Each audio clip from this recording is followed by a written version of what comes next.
Next, on Currents News, he was only a teenager, but now Carlo Acutis could be a saint, and his relic is on its way to Brooklyn. Why this 15-year-old is loved by hundreds of thousands around the world. From a rescue mission to a recovery effort, prayers for the souls lost in Surfside. And a papal checkup. The Holy Father was running a fever, but now tests are looking up. Plus this. We saw a concerning trend, which was, mental health issues, depression. Nuns across the country catching a crisis in the making thanks to a brand new app. How the sisters stepped up to help their communities. The news starts right now.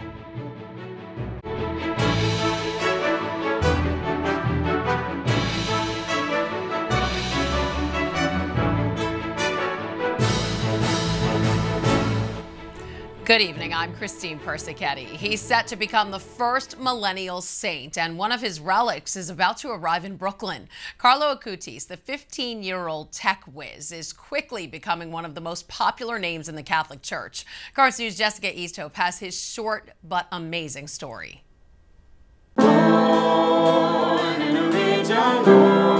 Songs have been written about him, and art exhibits dedicated to him. But soon you can experience Carlo Acutis' legacy firsthand. One of his relics will be coming to the Diocese of Brooklyn this Wednesday and will be presented to Bishop Nicholas DiMarzio. If canonized, Blessed Carlo Acutis will be the first ever millennial saint. Acutis died at the age of 15 in 2006, within just a week of being diagnosed with leukemia. His mother gave him the nickname Cyber Apostle of the Eucharist because Acutis combined his two passions, technology and the body of Christ, with a website he designed cataloging every Eucharistic miracle. Before his evangelization efforts surrounding the Eucharist touched the world, they touched his own mother. She said, quote, "I started to get closer to the church. I started to go back to Mass, and this was actually because of Carlo. Carlo was, for me, a kind of little savior." Relics belonging to Acutis are responsible for unofficial reportings of his intercession, as well as his first recognized miracle.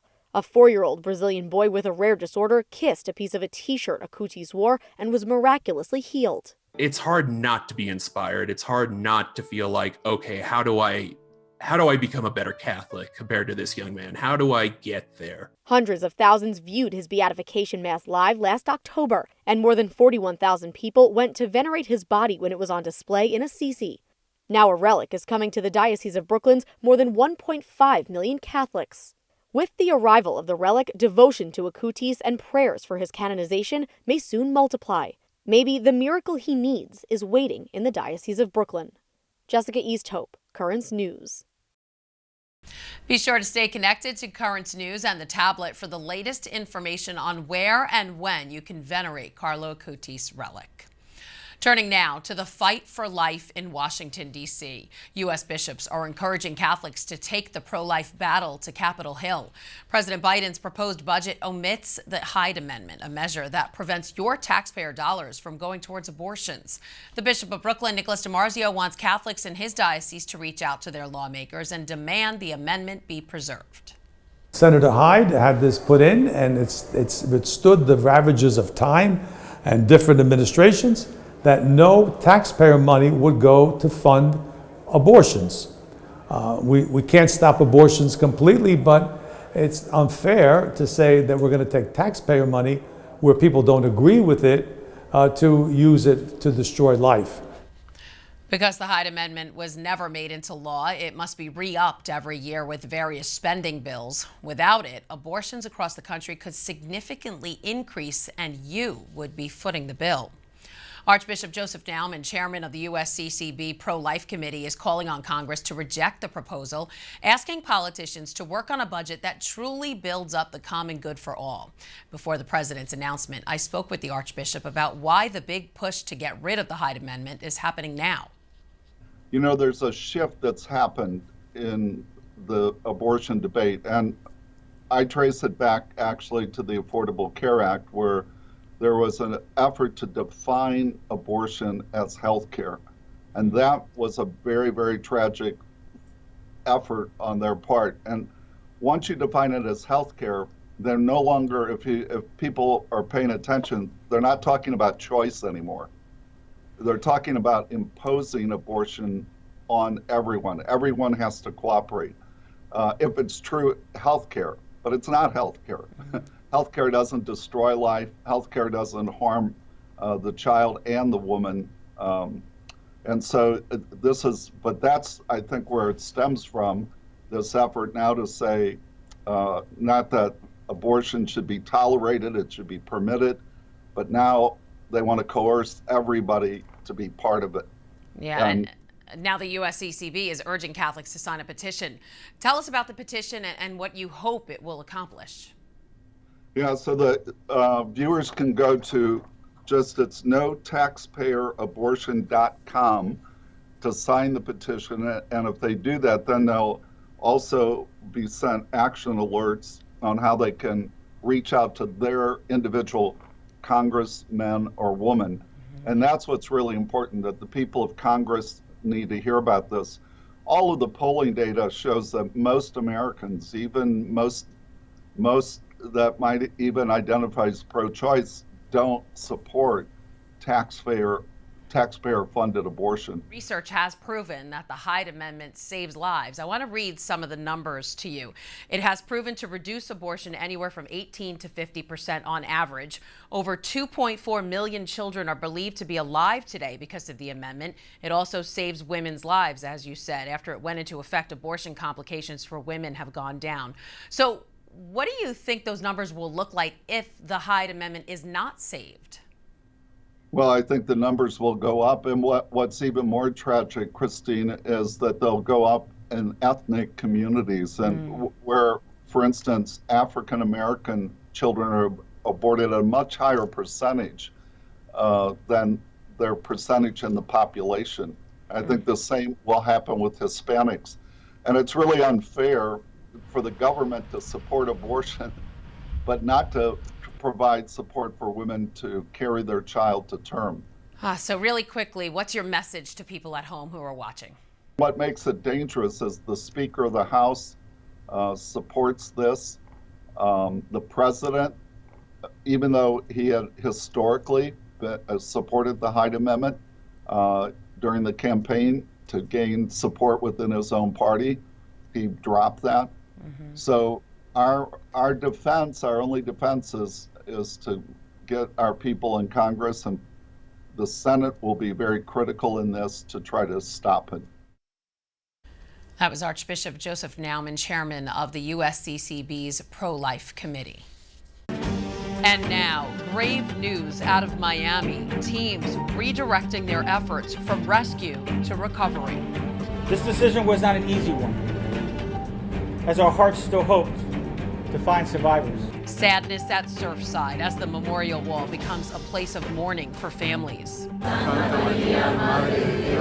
A vigil for solidarity arises at the site as Catholics pray the rosary in front of Our Lady. Current news coverage of the building collapse in Miami continues. The death toll in the Surfside building collapse climbs to 60 as search efforts transition from rescue to recovery. Leila Santiago reports on the heartbreaking situation on the ground.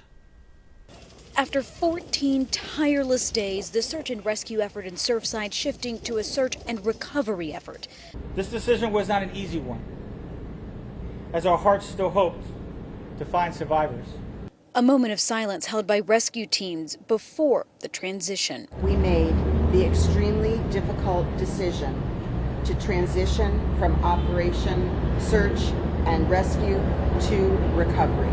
Families informed at their daily briefing with officials as bodies are more quickly being discovered now that the debris field has opened up after Sunday's demolition.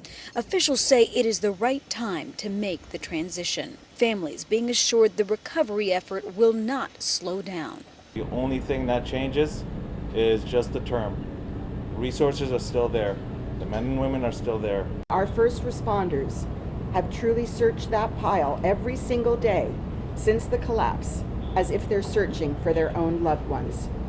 Miami-Dade Mayor Levine Cava visibly shaken as the mission is taking its toll on everybody involved. Have you seen any indication from any of the bodies that have been recovered so far that any of them survived the initial collapse? No, we have not.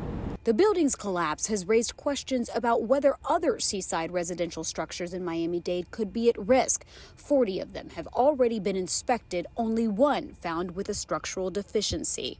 There will be changes. There will be improvements made. As for the recovery mission, teams continue to work around the clock to bring closure for families. That was Leila Santiago reporting 80 people are still unaccounted for. Those grieving families gathering at a makeshift memorial as the recovery continues. Religious leaders leading prayers in solidarity.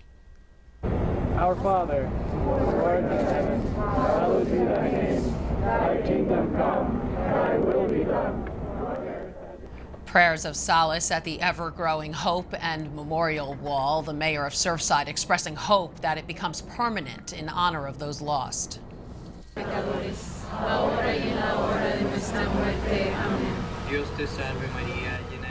The Archdiocese of Miami also held a prayer vigil for the dead and missing. Mourners gathered to recite the rosary in both Spanish and English, a reflection of the diversity of South Florida. Pope Francis continues to recover from surgery, temporarily running a fever after having part of his colon removed to treat diverticulitis.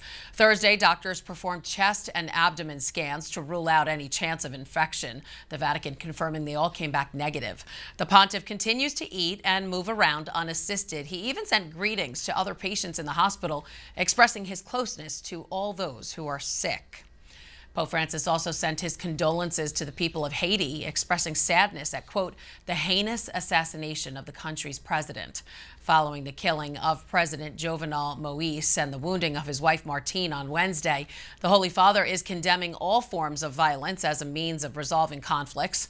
The bishops of Haiti also condemned the assassination, saying violence only leads to more violence.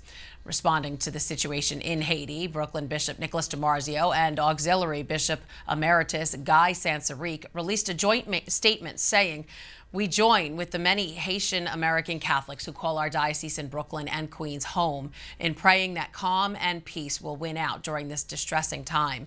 We know the uncertainty of what may happen in their ancestral homeland is weighing heavy on their hearts and minds. We ask the Lord to bring them comfort during this difficult time. The turmoil in Haiti continues as police hunt down the suspects behind President Moïse's assassination. Police killed 4 suspects and detained 2 others overnight. The country's ambassador to the U.S. described the killers as foreign mercenaries and believes they received assistance from Haitian nationals.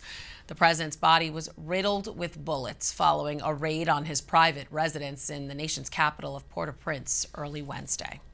There's a lot more news headed your way. It's a big draw at the center of the St. John's University campus. It's really an example of if you build it, they will come.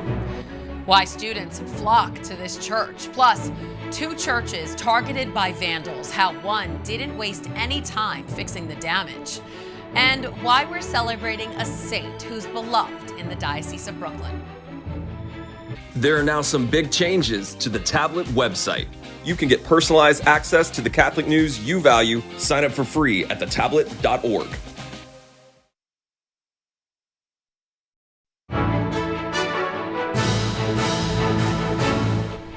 All year long, St. John's University has been celebrating its 150th anniversary. Now, as the festivities wrap up, we're taking a closer look at the spiritual center of the university, St. Thomas More Church, a safe haven for students that was designed with teaching in mind.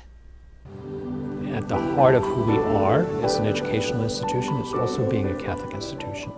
A Catholic institution that's been on a mission for 150 years. Now, at the center of St. John's Queens campus, that legacy continues with St. Thomas More Church, according to 1970s alum Father Bernard Tracy. It was purposely put in that area of campus because the area of campus where it is the heart of the campus. It's the academic center of campus. Students go in there throughout the day. It's really an example of if you build it, they will come. And they do come, students of all faiths and denominations. St. Thomas More Church opened its doors in 2004. University spokesperson Brian Brown describing its construction as long-awaited. If you go back into our archives, there was always a design for a freestanding church on campus. But inevitably, other things had to get built. We always had a chapel at every one of our campuses, but we didn't have the church that we have today. Today, it's a church adorned with all original art focused on Jesus, the teacher, from the mosaics to the stained glass to the pipe organ built into the walls. And in memory of the more than 75 St. John's alumni who died in the attack, there's a special shrine dedicated to the fallen of 9/11. The cross made from steel recovered at the site. Here's the first St. John's. It was a farmhouse in Brooklyn. The church also pays tribute to its Vincentian roots with a circular mosaic designed and made by hand in Italy that tells the story of St. Vincent and the birth of the university in Brooklyn. There's even a refuge within a refuge. There was a Blessed Sacrament Chapel that was created for students to be able to go into that quiet spot while they're there, even if they're not attending Mass. They can still go there and pray. After years of planning, its construction was made possible by a St. John's grad who suggested it be named after St. Thomas More, the 15th century advisor to Henry VIII, who was beheaded because of his opposition to the king's divorce, remarriage, and ultimate separation from the Catholic Church. Another reason why Brian Brown calls St. Thomas More an extension of the classroom. But that's not all. The weekly Sunday night Mass here at St. Thomas More Church is the largest student event held weekly at St. John's. And it's a great experience. We also have a church community of neighbors from the surrounding community who've been celebrating Sunday Mass here for years on campus. We're so blessed to have it here.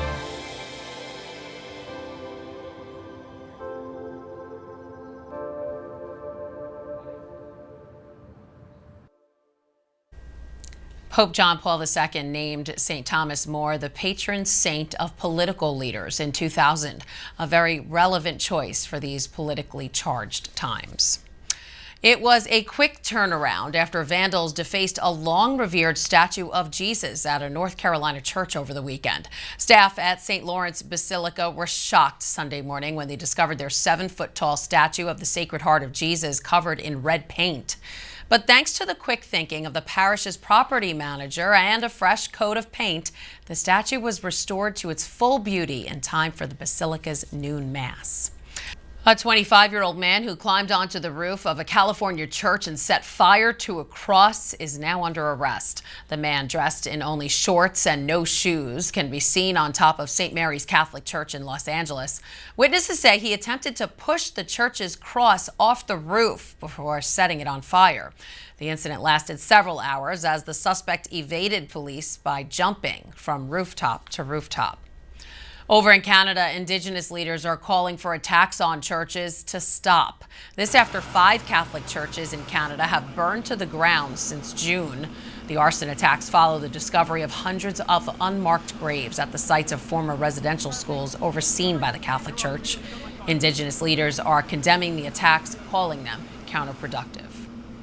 Still to come on Currents News, nuns serving their communities. Now there's an app for that. Also ahead, a saintly celebration. We'll tell you about the big anniversary for Mother Cabrini.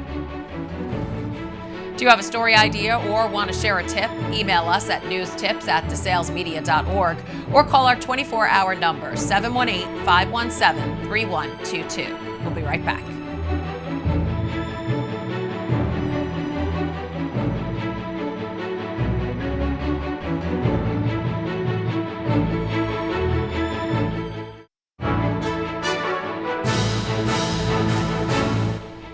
Nuns are going high-tech, serving their community's mental health needs during the pandemic with an app. It was created by Catholic Extension, and today we're joined by Joe Bolin, Vice President of Mission at Catholic Extension, to learn more about it. So, Joe, first of all, where did the idea of creating an app for the sisters come from? Well, actually, Catholic Extension works with hundreds of sisters across the country.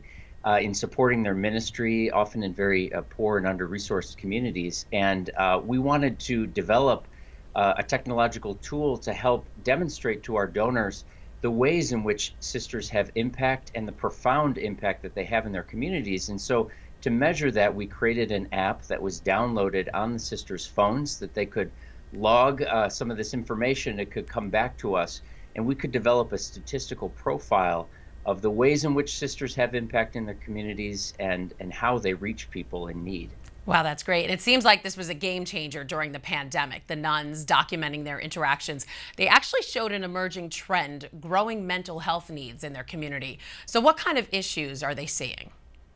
Yeah, so it was actually unintended. The launch of the app actually coincided with the beginning of the pandemic. And so what we began to see as the sisters were logging actually now more than 20,000 contacts that they've had with people throughout the country. Wow. We saw a concerning trend, which was, mental health issues, depression, people losing their jobs, people dealing with sickness, illness, grief, all those things happening in people's lives and really weighing on them and their mental health. And the sisters were reporting this back to us.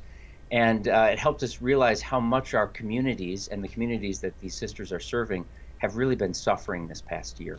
Right. And because of this trend, the sisters are now undergoing specific training to address the trauma they're dealing with, thanks to the nonprofit Trauma Recovery Associates. Tell us about that.